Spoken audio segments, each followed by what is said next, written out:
ಮಂಜುದೀಗ ನಿನ್ನೆ ಕೂಡ ಅಷ್ಟೇ ನಿನ್ನೆ ರಕ್ಷಣಾ ಸಚಿವರು ಸೇನಾ ಮುಖ್ಯಸ್ಥರ ಜೊತೆಗೂ ಕೂಡ ಚರ್ಚೆಯನ್ನ ನಡೆಸಿದ್ರು. ಸಿಡಿಎಸ್ ಕೂಡ ಅವರ ಜೊತೆಗೂ ಕೂಡ ಚರ್ಚೆಯನ್ನ ನಡೆಸಲಾಗಿದೆ.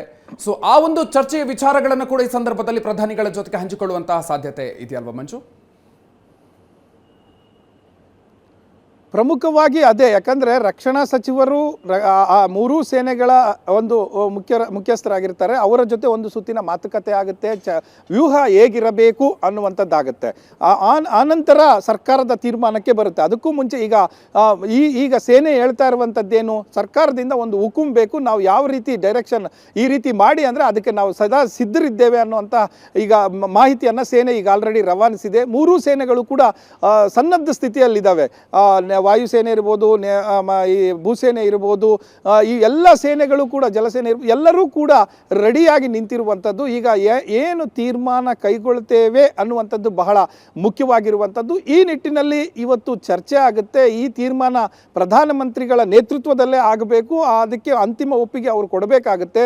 ಈಗ ಮೊದಲ ಸುತ್ತಿನಲ್ಲಿ ಈ ರಕ್ಷಣಾ ಇಲಾಖೆಗೆ ಸಂಬಂಧಪಟ್ಟಂತೆ ತೀರ್ಮಾನಗಳು ಏನಾಗಬೇಕು ಮತ್ತು ಮುಂದಿನ ದಾರಿ ಯಾವುದು ಅಂದರೆ, ಕೇವಲ ಲಾಸ್ಟ್ ಟೈಮ್ ಮಾಡಿದ ರೀತಿಯಲ್ಲಿ ಆಪರೇಷನ್ಗಳನ್ನು ಮಾಡಿ ಸ್ಟ್ರೈಕ್ ಮಾಡಿ ಮಾಡೋದಾ, ಅಥವಾ ಈ ಸಾರಿ ಫುಲ್ ಪ್ಲೆಡ್ಜ್ಡ್ ಆಗಿ ವಾರ್ ಮಾಡೋದಾ, ಅಥವಾ ಇದಕ್ಕೆ ಬೇರೆ ರೀತಿಯಲ್ಲಿ ಉತ್ತರ ಕೊಡುವಂಥದ್ದಾ, ಈ ಎಲ್ಲವೂ ಕೂಡ ಚರ್ಚೆ ಆಗುತ್ತೆ.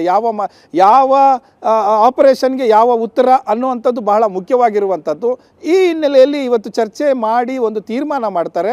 ಆ ತೀರ್ಮಾನವನ್ನು ಪುನಃ ಕ್ಯಾಬಿನೆಟ್ಟಿಗೆ ತಂದು ಅಪ್ರೂವಲ್ ತಗೊಂಡು ಮತ್ತೆ ಸೇನೆ ಮುಂದುವರಿಯುತ್ತೆ. ಅಂಥ ಸಂದರ್ಭ ಏನಾದರೂ ಬಂದರೆ ತುರ್ತು ಎಮರ್ಜೆನ್ಸಿ ಕ್ಯಾಬಿನೆಟ್ ಕೂಡ ಕರಿಬೇಕಾಗುತ್ತೆ. ಅದೆಲ್ಲವನ್ನು ಕೂಡ ಮುಂದಿನ ಹಾದಿ ಇರುವ ಕಾರಣಕ್ಕೋಸ್ಕರ ಅದನ್ನು ಇವತ್ತಿನ ಪ್ರಮುಖ ಚರ್ಚೆ ಪ್ರಧಾನಿಗಳ ನೇತೃತ್ವದಲ್ಲಿ ನಡೆಯುತ್ತೆ. ಮತ್ತು ಇಲ್ಲಿ ಇನ್ನೂ ಒಂದು ಇಂಪಾರ್ಟೆಂಟ್ ಪಾಯಿಂಟ್ ಏನಂತ ಅಂದರೆ, ಬೇರೆ ದೇಶಗಳು ಹೇಗೆ ನೋಡ್ತಾ ಇದ್ದಾವೆ ಈ ಸಿಚುಯೇಷನನ್ನು, ಯಾರು ಬೆಂಬಲಕ್ಕೆ ಬರ್ತಾ ಇದ್ದಾರೆ ಅನ್ನುವಂಥದ್ದು. ಸೊ ಇವೆಲ್ಲವನ್ನು ಕೂಡ ಲೆಕ್ಕಾಚಾರ ಹಾಕಿ ಅಳೆದು ತೂಗಿ ಮುಂದಿನ ಹೆಜ್ಜೆಯನ್ನು ಇಡಲಾಗುತ್ತೆ. ಸೊ ಅದಕ್ಕೆ ಕಾದು ನೋಡಬೇಕು, ಈ ಒಂದು ಸಭೆ ಯಾವ ತೀರ್ಮಾನ ತೆಗೆದುಕೊಳ್ಳುತ್ತೆ ಅನ್ನುವಂಥದ್ದು ಕಾದು ನೋಡಬೇಕಾಗುತ್ತೆ. ಮಧು,